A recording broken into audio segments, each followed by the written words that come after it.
Okay, so you've gone through, you've created the PDF file of your drawing, and it should come out something like this. Then when you save it, it ends up in a folder. Mine's in my Documents folder. So I'm looking at this right here. I saved a PDF file. Next thing we want to do, so mine's in PC, this is PC, and then it's in Documents, so that should be right there. Alright, so now when we go back to Blackboard, right, we've already done this, we've created a drawing. To submit it, you would normally go, in this case, if this were the test, it'd be right here. Let's say this were down here. I created this part, and I've got my test right here. You would go ahead and click on the title right there like that, and you've got the options of doing this. You don't need to write anything. Just browse your computer, find where you have that folder at that has all your drawings and those kinds of things, and you're looking for the PDF file of what you created.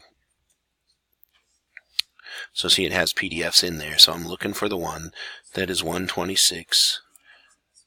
So there's my PDF right there, so I click on that. I want to make sure it's the PDF file. Click on the PDF file and submit it, and make sure it says it here. Do not unattach. You don't need to write anything in here. The drawing should speak for itself. You click submit, and submission from previous time is not saved.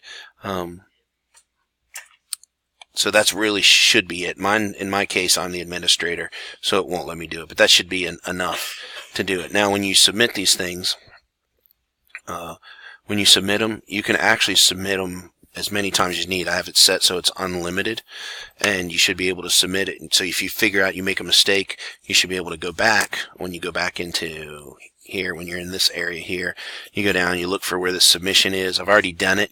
I've already submitted it once, but now you're like, oh, I want to do it again. When you click on this, this might come up. It'll do something, come up here with what you've already submitted, and there'll be a thing over here that says start over or resubmit, or something like that, and you would click that and do that all over again. But that's how you do it.